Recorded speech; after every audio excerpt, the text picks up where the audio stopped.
Bienvenidos de nuevo. Hoy vamos a hablar de curvas. Las curvas son objetos que, a diferencia de las mallas, se crean dentro de Blender utilizando funciones matemáticas. Esto significa que cuando vamos a manipular estos objetos, siempre veremos elementos individuales como vértices y aristas. Se distribuirán a lo largo de una trayectoria siguiendo el cálculo de una función. Para entender mejor cómo funciona este concepto, veamos la diferencia entre una malla y una curva. Seleccionamos todo y borramos los objetos que están presentes por defecto en el viewport 3D. Luego vamos a la vista superior pulsando la tecla 7 del teclado numérico y con Shift plus A insertamos una malla de tipo Circle, circunferencia. Fijamos un número de 16 vértices y entramos en el modo edición. Vemos exactamente lo que hemos introducido, es decir, 16 vértices conectados por el mismo número de aristas distribuidas en una circunferencia. Asegurémonos de que todo está seleccionado, luego pulsamos el botón derecho del ratón para llamar al comando subdividir. Subdividir toma cada elemento seleccionado y lo divide. Podemos indicar cuántas subdivisiones aplicar para cada arista, por defecto está fijado en una, y entonces vemos que se ha insertado un vértice por cada arista. Si en lugar de uno ponemos dos, vemos que por cada arista se insertan dos vértices, y así sucesivamente. Lo que quiero señalar, sin embargo, es que la forma de este círculo sigue siendo la de un polígono, es decir, una figura geométrica con 16 caras, y no un círculo real. Movamos ahora este objeto, dejémoslo a un lado e insertemos un nuevo objeto. Con Shift plus A insertamos en su lugar una curva, de nuevo de forma circular. En apariencia el objeto es idéntico a cualquier malla, y si hacemos zoom de todas formas, vemos que sigue siendo una serie de aristas una detrás de otra. Sí, un poco más denso, pero seguimos hablando de un polígono. Entremos en modo edición y veamos qué hay dentro de una curva. Pulsamos la tecla tabulador y vemos que aquí ya no tenemos un número de vértices, sino que tenemos 4 puntos de control que nos permiten ir deformando nuestra geometría. Te invito, por supuesto, a hacer algunas pruebas. Por ejemplo, seleccionando un vértice y moviéndolo con la tecla G, podemos ir y cambiar la forma de nuestra curva. Experimenten libremente. Una curva puede convertirse en malla haciendo clic con el botón derecho del ratón y seleccionando el menú Convertir en malla. Hagámoslo juntos. Ahora si entramos en modo edición ya no tenemos los 4 puntos de control, sino que tenemos una malla formada por 48 vértices y 48 aristas. De nuevo, haciendo clic con el botón derecho podemos realizar una subdivisión e incluso si aumentamos el número de cortes, estos se seguirán distribuyendo a lo largo de las aristas. Así que estos vértices, por ejemplo, que ves, están perfectamente alineados porque Blender ha tomado una arista y simplemente la ha subdividido. Volvamos por un momento a introducir una curva con forma circular. Lo que podemos hacer antes de convertirla en una malla es ir a las propiedades, concretamente a la sección Datos donde está el icono verde. Verás que cuando seleccionamos una malla, este icono tiene forma triangular. Vemos 3 pequeños vértices conectados por 3 aristas. Mientras que si seleccionamos un objeto de tipo curva, este icono cambia de forma, precisamente para avisarnos de que vamos a variar la información de un objeto diferente. Entramos en esta sección y vemos que tenemos la posibilidad de cambiar el parámetro resolución.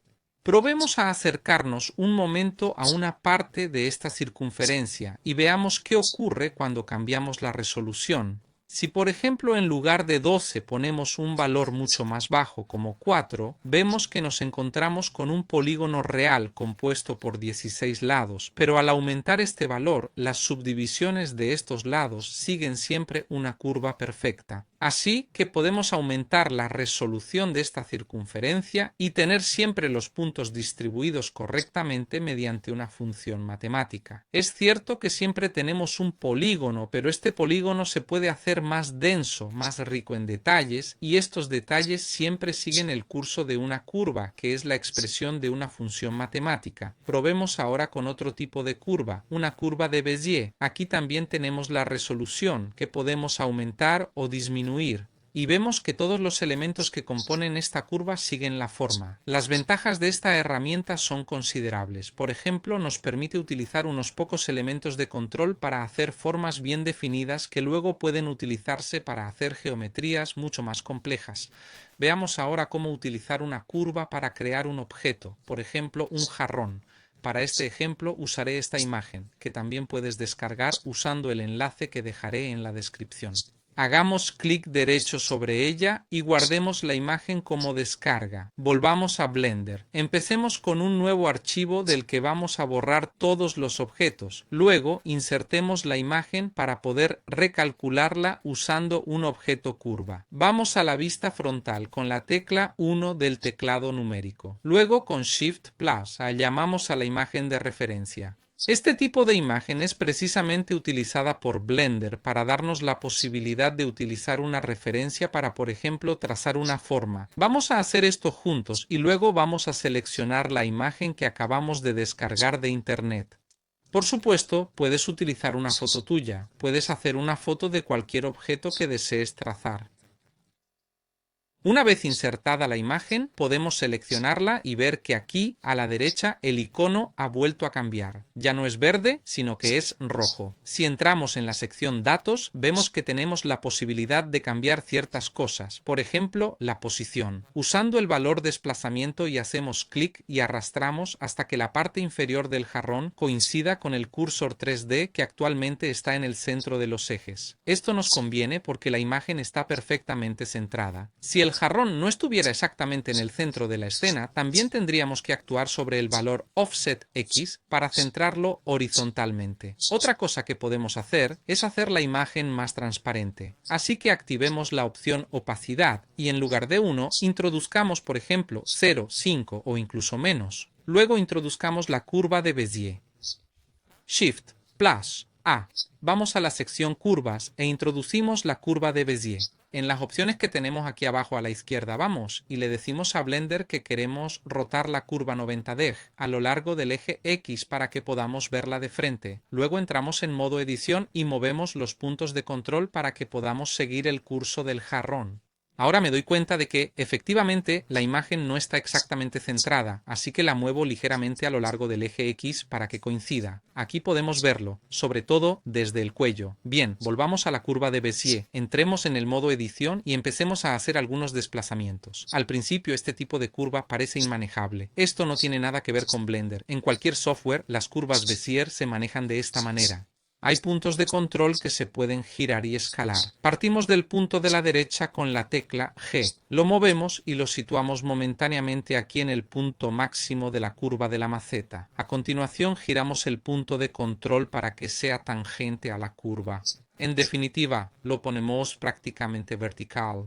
Luego seleccionamos en su lugar el primer punto de control y lo movemos al principio de la curva y de nuevo lo giramos para que este punto de control sea tangente a la curva. Vemos que la curva no sigue realmente el rumbo de nuestro buque, pero podemos ajustarla utilizando la tecla S para aplicar escala. Así que ponemos el cursor del ratón un poco lejos del punto de control, luego pulsamos la tecla S y nos acercamos para escalar el punto de control. Se ve que a medida que reducimos la escala, nuestra curva empieza a acercarse al lateral de nuestra maceta. Aquí obviamente tenemos que ir un poco por ensayo y error. Seleccionemos el segundo punto de control y volvamos a escalarlo.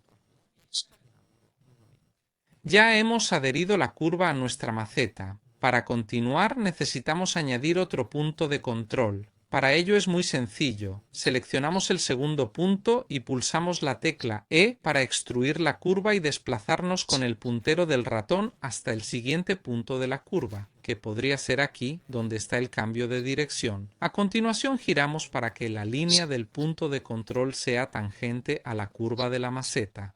Volvemos a aplicar una escala, luego S, y apretamos el punto de control. Vemos que en este caso no basta con escalarlo. Podríamos escalar el segundo, pero si lo hacemos cambiaremos la tendencia de la primera parte de la curva. Por tanto, lo que podemos hacer es actuar sobre el punto superior. Lo seleccionamos y con la tecla G lo movemos hacia abajo. Para no arriesgarnos a hacer también una rotación, Pulsamos Z para enlazar a lo largo de la vertical y luego descendemos hasta que nuestra curva encaje perfectamente. Vemos que, como os decía antes, siempre hay que ir un poco por ensayo y error. Así que ahora voy a hacer que se ajuste la parte inferior de la curva y voy a volver a seleccionar el siguiente punto de control para volver a aplicar una escala con la tecla S.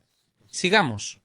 Con la tecla E haremos una nueva extrusión y luego, como ya hemos hecho para todos los demás puntos del bote, escalaremos todo el lado hasta el borde superior. Por supuesto, tómate el tiempo que necesites para experimentar. Los comandos a utilizar son siempre E para extruir, S para escalar, R para rotar y G para mover. Ahora bien, este jarrón no ha sido fotografiado exactamente de frente, así que trazar el borde superior será un poco complicado. Si decides hacer una foto tú mismo, intenta colocarte lo más paralelo posible al lateral del jarrón, o, mejor aún, podrías dibujar tu plantilla para poder trazar un diseño perfectamente ortogonal. Cuando necesitemos hacer curvas algo más cerradas, tenemos la posibilidad de aprovechar una opción muy interesante. Si seleccionamos el punto de control central y hacemos clic con el botón derecho, tenemos la opción de establecer el tipo de punto de control con el menú Establecer tipo de asa. Si hacemos clic en libre, vemos que tenemos la posibilidad de mover los puntos de control de forma independiente. Esto es muy útil sobre todo cuando nos encontramos en estas situaciones.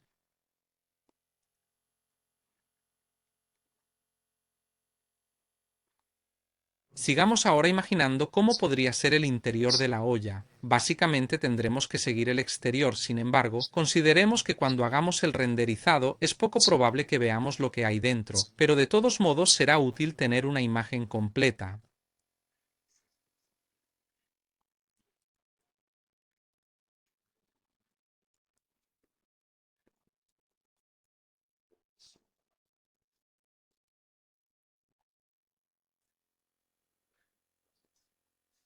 También terminaremos la base. Aquí también será útil tener un handle type del tipo free, es decir, libre. Ahora no nos preocupemos de hacer una línea perfectamente horizontal porque más adelante veremos cómo alinear con precisión los vértices individuales.